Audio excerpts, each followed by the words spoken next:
Good morning बच्चों। ये जो है लास्ट टॉपिक है आपका इस पेपर में। ठीक है, इस यूनिट का लास्ट टॉपिक है। इथोलॉजी कंप्लीट हो जाएगी। ठीक है, आप लोग सब उसको पढ़ो, क्योंकि ये जो पार्ट है इथोलॉजी का, ये जनरली आपको, ये एक ही बुक इसकी है, रीना माथुर की। ठीक है, तो वो आप इंग्लिश में भी आती है, हिंदी में भी आती है, तो ये बुक आप लोग ले लो। हिंदी मीडियम वालों के लिए, जैसा कि जो अलका पब्लिकेशन या सीबीएच की बुक है, उसमें अंतःस्रावी तंत्र जो तुम लोग की इसकी फर्स्ट 3 यूनिट्स है, उसके साथ में ही ये भी दिया हुआ है। 2 यूनिट इसकी आपकी बिहेवियर की है, तो अलग से खरीदने की जरूरत नहीं है। बट जो इंग्लिश मीडियम वाले बच्चे हैं उनको रीना माथुर की बुक ही, वही एक बुक है, इसके लिए मिलेगी। ठीक है, तो इथोलॉजी आप उस बुक से पढ़ोगे इंग्लिश मीडियम वाले, और हिंदी मीडियम में तो कंटिन्यूशन में आगे की 2 यूनिट हैं ही।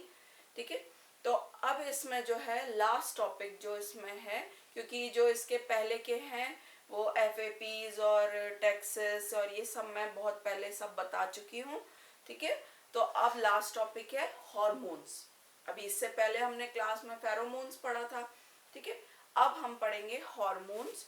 तो फेरोमोन्स और हॉर्मोन्स में डिफरेंस जैसे हम कह सकते हैं, क्या हो सकता है बता सकते हैं, हम इजीली बता सकते हैं। फेरोमोन्स जो होते हैं वो एनिमल सिक्रीट करता है, स्रावित करता है हवा में या पानी में। किस लिए? अपने ही स्पीशीज के दूसरे मेंबर को इफेक्ट करने के लिए, कोई एक चेंज लाने के लिए, या तो उसके बिहेवियर में, या फिर उससे बचने के लिए, या कोई भी रीजन हो सकता है। हॉर्मोन्स जो होते हैं वो बॉडी में खुद के बॉडी के अंदर ही स्रावित होते हैं और फिजियोलॉजिकल एक्टिविटी को, खुद की फिजियोलॉजिकल एक्टिविटी को अफेक्ट करते हैं। ठीक है, तो अब वैसे हम 3 यूनिट पूरी हॉर्मोन्स की पढ़ चुके हैं, तो ये जो लास्ट टॉपिक है इसमें काफी कुछ तुम लोगों को उसमें मिल जाएगा। ठीक है, उसको बस बिहेवियर से आप कनेक्ट करके चलना, क्योंकि सारा बेस वो जो पहली 3 यूनिट है वो ही सब इसमें है। ठीक है, तो जैसे ये हॉर्मोन्स होते हैं वो हम अब देखो, ये मैं सब कुछ पहले का ही है, तुम लोगों को सारा पढ़ा हुआ लगेगा कि ये जो हॉर्मोन्स होते हैं कहाँ से स्रावित होते हैं, एंडोक्राइन ग्लैंड से। ठीक है, और करेंगे कहाँ ये, एंडोक्राइन ग्लैंड या अंतःस्रावी ग्रंथि से तो स्रावित होते हैं, और अपने लक्ष्य अंगों पर ये काम करते हैं जहां पर इनको काम करना होता है। ठीक है, इनकी जो प्रकृति होती है, नेचर है, वो हम कह सकते हैं कि पॉलीपेप्टाइड होती है, प्रोटीनस होती है, ठीक है, स्टेरॉइड होती है, ये सब हम बहुत डिटेल में पढ़ चुके हैं।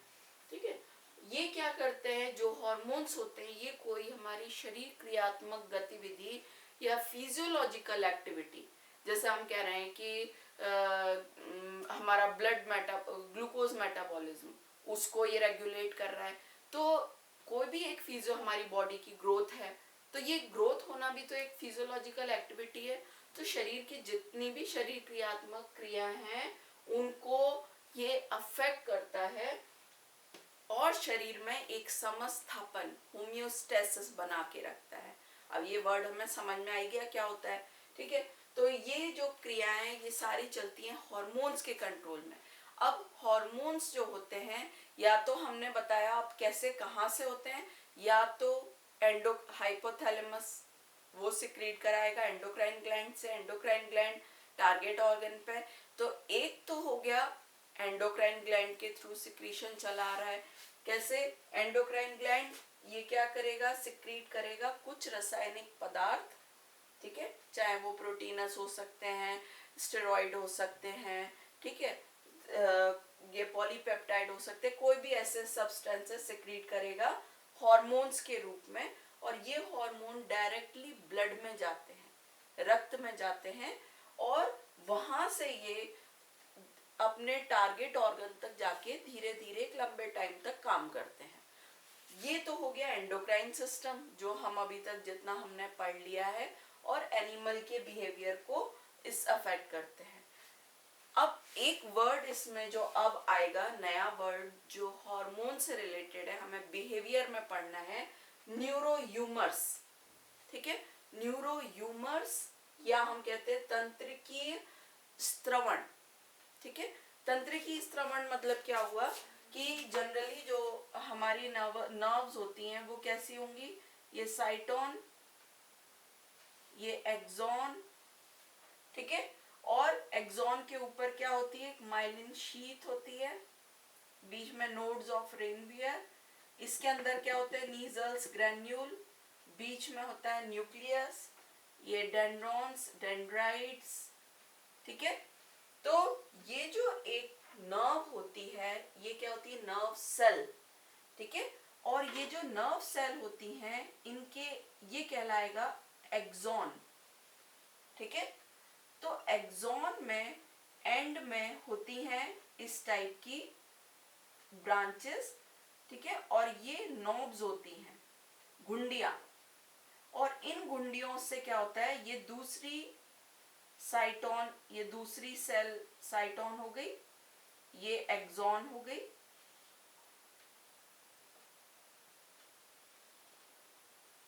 ये एक्सॉन, और इसके डेंड्रॉन, डेंड्राइट, डेंड्रॉन, डेंड्राइट्स, ये दूसरी नर्व सेल है, ये इसका न्यूक्लियस, इसके नीजल ग्रैन्यूल। तो क्या होते हैं, नर्व सेल्स जो होती हैं एक के नीचे कंटिन्यूएशन में होती हैं, और एक नर्व सेल से स्टिमुलस मतलब उद्दीपन जो होता है, तंत्रिका आवेग, तंत्रिका आवेग इस डेंड्राइट को मिला, डेंड्राइट से डेंड्रॉन में, डेंड्रॉन से साइटोन में, जो नर्व्स की सेल हैं, साइटोन में, साइटोन से एक्सॉन में, ठीक है। अब ये एक्सॉन से दूसरे नर्व सेल में कैसे जाएगी, तो ये किसके थ्रू जाती है, ये यहाँ पर होते हैं, ये जो सिनेप्टिक नॉब, इसके एक्सॉन के एंड में होते हैं सिनेप्टिक नॉब्स, इनसे सिक्रीट होते हैं न्यूरोट्रांसमीटर्स, ठीक है, और ये न्यूरोट्रांसमीटर या न्यूरोह्यूमर्स जो कहलाते हैं ये ही ट्रांसफर होते हैं, ये क्या होंगे, ये सिनेप्टिक नॉब है, इसके अंदर यहाँ पर न्यूरो ट्रांसमीटर्स, न्यूरो मतलब ये मैसेजेस यहाँ तक आ जाते हैं, जो नर्व इम्पल्स है वो मैसेज कैरी कर रही है, वो मैसेज यहाँ से यहाँ आया और इन न्यूरोट्रांसमीटर्स के रूप में इनकी गुंडियों में इकट्ठा हो जाता है, इनकी जो नॉब्स होती है सिनेप्टिक नॉब में, फिर यहाँ से ये डिफ्यूजन के थ्रू दूसरी, ये जो है ये डिफ्यूजन के थ्रू यहाँ पर इकट्ठा हो जाता है। अब ये वापस एक नर्व इम्पल्स के फॉर्म में जो यहाँ का मैसेज था वो यहाँ पर रिलीज हो गया, इसको कहते हैं सिनेप्टिक क्लेफ्ट।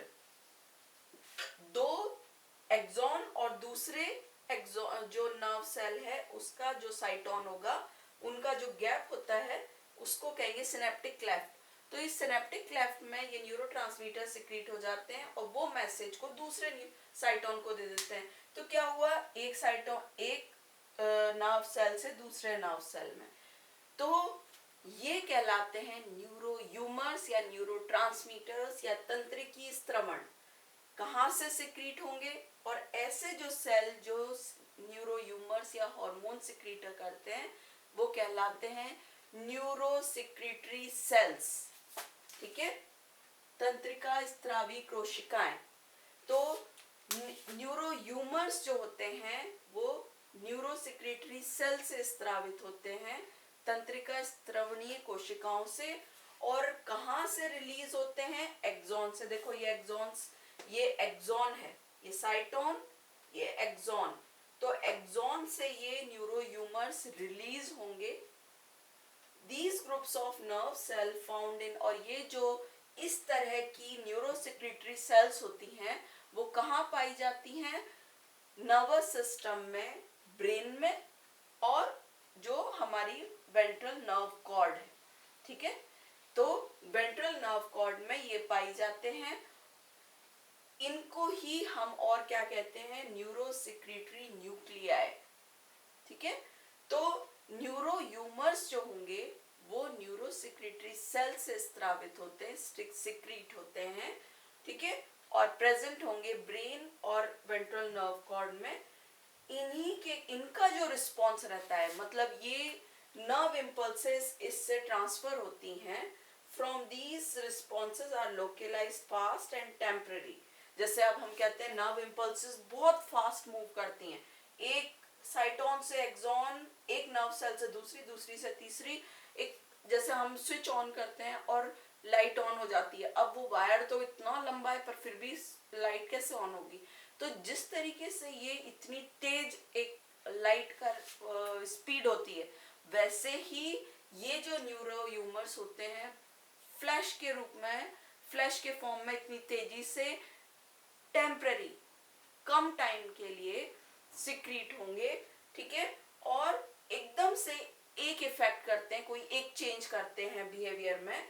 तो फ्रॉम दीज रिस्पॉन्सेज, इससे जो इन न्यूरो ह्यूमर्स के जो रिस्पॉन्सेज हैं या प्रतिक्रियाएं हैं वो लोकलाइज्ड होती है, मतलब एक स्थानीकृत एक जगह पे होती हैं, बहुत फास्ट होती हैं, टेम्पररी होती हैं, क्षणिक कुछ टाइम के लिए, और किस फॉर्म में ये जाएंगी, नर्व इम्पल्सेस, तंत्रिका आवेग के रूप में, एक तंत्रिका से दूसरी तंत्रिका में, ठीक है। तो इतने फास्ट ये मूव करती हैं और ये क्या सिक्रीट करेंगे, ट्रांसमीटर्स, या हम उनको कहते हैं न्यूरो ह्यूमर्स, जो ये वर्ड है। तो दोनों में आप डिफरेंस इजीली बता सकते हो। अब ये एक न्यूरो ह्यूमर्स नर्वस सिस्टम वाला पार्ट हो गया, और ये एंडोक्राइन सिस्टम। तो दोनों जो सिस्टम होते हैं वो रिस्पॉन्स तो दे रहे हैं किसी केमिकल के कारण, क्योंकि एंडोक्राइन सिस्टम को भी इफेक्ट होने के लिए क्या चाहिए, एक रसायन चाहिए, इनको भी एक्टिव होने के लिए एक रसायन चाहिए। देखो यहाँ पर एक केमिकल था, ये जो न्यूरोट्रांसमीटर है वो क्या है, केमिकल्स हैं। न्यूरो ह्यूमर्स क्या है, केमिकल्स हैं, रसायन है, जो तंत्रिका आवेग को ट्रांसफर करते रहते हैं एक सेल से दूसरे में। तो दोनों में, दोनों जो तंत्र हैं उनमें क्या हो रहा है, रिस्पॉन्स किसके लिए मिल रहा है, एक रासायनिक पदार्थ के लिए, परंतु उनका जो एक्शन है या उनका जो अभिक्रिया है वो अलग अलग है। ये तो होती है फास्ट, कुछ टाइम के लिए लोकलाइज्ड एक ही जगह पे। इसके जो इफेक्ट होते हैं वो लंबे टाइम के लिए होते हैं और पूरी बॉडी में जाते हैं, मतलब जहां तक पूरे ब्लड के थ्रू सारे में ही जाएंगे, और इनका फंक्शन कहीं सब जगह उस, जैसे ग्रोथ है तो ग्रोथ हार्मोन हमारी पूरी बॉडी में ग्रोथ करता है, ठीक है। तो इस तरह से ये दोनों के एक्शन अलग अलग हैं, परंतु दोनों को रिस्पॉन्स के लिए केमिकल सब्सटेंसेस की जरूरत पड़ती है। तो एग्जाम में तुम लोगों को ये न्यूरो ह्यूमर्स पूछते हैं कि ये न्यूरो ह्यूमर्स क्या होते हैं, ठीक है। तो न्यूरो ह्यूमर्स अब समझ में आया, ये आपको क्वेश्चन इंपॉर्टेंट है, कभी आ जाता है इसमें। अब ये जो हार्मोन्स होते हैं ये दो टाइप के होते हैं, कौन से हो गए, एक तो प्राइमरी हार्मोन या डायरेक्ट प्रोड्यूस ऑफ बिहेवियर, और सेकेंडरी और इनडायरेक्ट प्रोड्यूसर ऑफ बिहेवियर। मतलब क्या हुआ, कुछ हार्मोन जो होते हैं जैसे ही रिलीज हुए उन्होंने बिहेवियर पे सीधा इफेक्ट किया, वो कहलाएंगे डायरेक्ट प्रोड्यूसर ऑफ बिहेवियर को सीधे, व्यवहार को सीधे परिवर्तन करने वाले।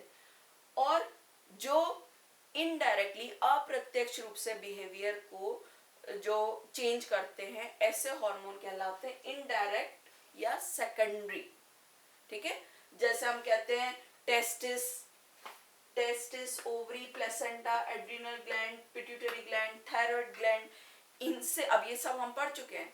इनके जो हार्मोन है वो क्या करेंगे, वो जैसे ही ये टेस्टिस का हार्मोन है जैसे टेस्टोस्टेरोन, वो डायरेक्टली इफेक्ट करता है। जैसे हम कहते हैं प्यूबरिटी के बाद में, प्यूबरिटी वयता के टाइम में जब ये टेस्टिस फंक्शनल होती है तो टेस्टोस्टेरोन सिक्रीट होता है, उसके कारण क्या होता है, मेल में एकदम से चेंजेस दिखाई देते हैं, ठीक है। आवाज भारी होना या बियर्ड आना, मूछें और ये सब चेंजेस, तो इनके कारण जो डायरेक्ट चेंजेस हो रहे हैं वो कहलाते हैं primary direct producer of behaviour, जो बिहेवियर को सीधे इफेक्ट कर रहे हैं। और जो अप्रत्यक्ष रूप से कर रहे हैं कि किसी और चीज को इफेक्ट किया तब बिहेवियर में कुछ चेंज आया, डायरेक्टली इफेक्ट नहीं करते, ऐसे कहलाते हैं सेकेंडरी हार्मोन, ठीक है। सेकेंडरी और इनडायरेक्ट प्रोड्यूसर ऑफ बिहेवियर। तो ऐसे हार्मोन कहाँ से सिक्रीट होते हैं? Parathyroid, thymus, pancreas, kidney. ठीक है, अब जैसे पेनक्रियास है, पेनक्रियास डायरेक्टली हमारा बिहेवियर इफेक्ट नहीं कर रहा, पर अगर पेनक्रियास इंसुलिन का सिक्रीशन नहीं करेगा तो डायबिटीज होगी, डायबिटीज होगी तो फिर हमें ऐसा लगेगा कि भाई थकान हो रही है, तो एकदम से चेंजेस पता नहीं लगते, इनडायरेक्टली वो अफेक्ट करता है। तो pancreas, kidney not affect directly animals behaviour, ये एनिमल के बिहेवियर को डायरेक्टली अफेक्ट नहीं करते। ठीक है, तो ये सारे हैं, ये हमको प्राइमरी और सेकेंडरी समझ में आया। और जैसे हॉर्मोन्स ऑफ पिट्यूटरी ग्लैंड, अब इसके बारे में मैं ये सब पहले भी बता चुकी हूँ, इसको इसलिए बार बार नहीं बताऊंगी। ये STH, TSH, ACTH, GTH, oxytocin, vasopressin, MSH, ये सब हॉर्मोन्स, इनके बारे में डिटेल इसमें बुक में पहले भी मैं बता चुकी हूँ। इनको थोड़ा बिहेवियर से अफेक्ट करना है। जैसे हम कहते हैं कि अगर कई होते हैं, इसमें मैं कुछ एग्जांपल उससे रिलेट करके बता रही हूँ, और क्योंकि बाकी चीजें तुम लोगों को सब हॉर्मोन्स के बारे में बता ही चुकी हूँ मैं। ठीक है, तो जैसे हम कहते हैं कोई मेल है, मेल पर्सन है, और उसमें उसकी जो एक्टिविटीज हैं वो फीमेल लाइक हो गई। ठीक है, मतलब उसका जो हॉर्मोन्स हैं वो फीमेल लाइक हैं, बट वो वैसे मेल है। तो क्या होता है कि कई बार जब ऑपरेशन के थ्रू उसको फीमेल में कन्वर्ट कर दिया जाता है, क्योंकि उसमें जो हॉर्मोन्स हैं वो फीमेल के लाइक हैं। तो इस तरह से ये जो हॉर्मोन्स हैं ये इफेक्ट करते हैं। तो हॉर्मोन्स में आपको बिहेवियर को बताना है कि कोई फीमेल है, वो उसके अंदर टेस्टोस्टेरोन हार्मोन, मान लो मेल रिप्रोडक्टिव ऑर्गन है पर वो है फीमेल, तो मेल रिप्रोडक्टिव ऑर्गन है मतलब टेस्टोस्टेरोन सिक्रीट हो रहा है, तो उसको खुद में अंदर से मेल की फीलिंग रहेगी। ठीक है, बट उसका ये सब क्या होते हैं क्रोमोसोमल, जब जेनेटिक्स पढ़ोगे तब क्लियर होगा ये। तो ये जो चेंजेस हो रहे हैं ये फिर वो क्या करते हैं, स्ट्रक्चर वो है बट अंदर से हार्मोन के कारण फीलिंग, उसके जो बिहेवियर है वो मेल लाइक है। तो ये इस टाइप से इसमें एग्जांपल्स वगैरह देने हैं। तो ये हॉर्मोन्स ऑफ पिट्यूटरी ग्लैंड हो गया। ठीक है, ये तुम लोगों ने सारे मैंने पहले बताए ही हुए हैं। थायराइड ग्लैंड का जैसे हम बताते हैं, थायराइड ग्लैंड का मेन एक्सोलोटल लार्वा, नियोटेनी जो हम कहते हैं कि अगर मेटामॉर्फोसिस, अगर थायराइड ग्लैंड निकालना है तो मेटामॉर्फोसिस या रूपांतरण ही नहीं होगा। ठीक है, या थायराइड ग्लैंड, थायरोक्सिन हार्मोन का ट्रीटमेंट हमने दे दिया तो वो मेल एडल्ट, वो जो लार्वा है वो एडल्ट में बदल जाएगा। तो इस तरह से हार्मोन के बारे में इतना बताना है, और जनरली वैसे इसमें न्यूरो ह्यूमर्स ही आते हैं। ठीक है, और इनके फंक्शन मैंने पहले बताए हुए हैं। तो इतना चीज ये तुम लोगों को करना है। बिहेवियर की बुक जैसे मैंने बताई वो उसको उससे पढ़ना। पेपर सिंपल है, इसके मैं क्वेश्चंस भी तुम लोगों को भेज दूंगी पूरे 2 यूनिट के बिहेवियर के, कि किस किस टाइप से क्वेश्चन उसमें आते हैं, उससे प्रैक्टिस भी करना। ठीक है, ओके, थैंक यू।